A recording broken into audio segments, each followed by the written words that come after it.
You'll need some sort of weapon to defend yourself and your family, because after the collapse, we're going to have marauders or criminals going from house to house, taking people's supplies by force. You could comply and give your stuff and hide in a closet, or you could fight to defend your family and property.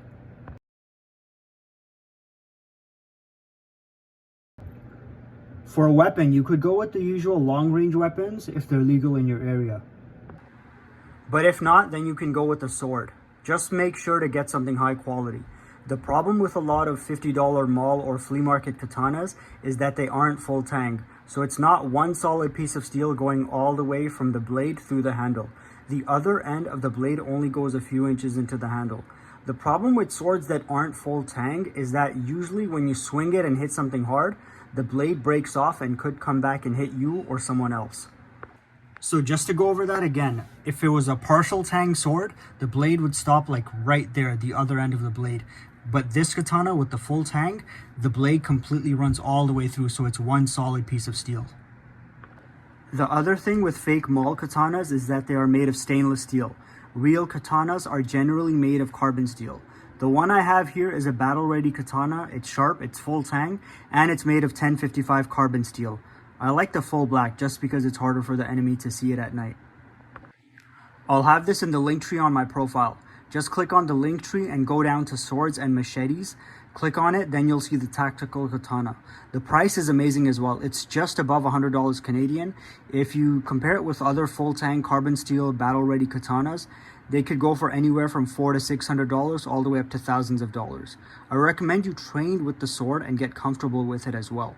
So in case you end up using it against multiple or one intruder, it doesn't feel weird or awkward. The more you practice with it, the more natural it'll feel when you have to use it. During high pressure situations where your heart's beating fast and you're shaking, you don't want to have to think too much. The more you train, the more it'll go into your muscle memory and you'll just swing the sword without thinking. And don't disregard katanas as weapons. This was the main weapon of the samurai.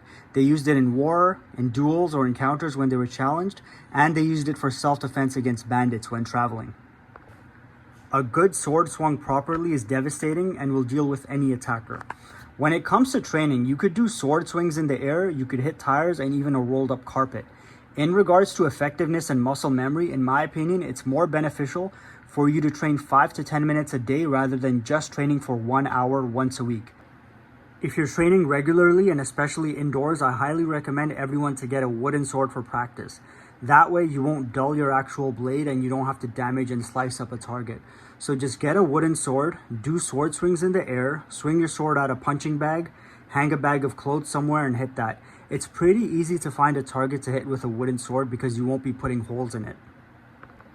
I'll have the wooden training sword in the sword section in the link tree as well. Now obviously you should train with your actual sword, but you can do most of your training with the wooden sword. Baseball bats are a great option as well, and I recommend everyone have a couple in their home.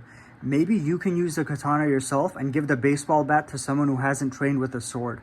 But the issue with bats is that they can be taken away from you and used against you. If you have a sword in your hand and point it at someone and they try to grab the blade and yank it, they'll end up losing their fingers.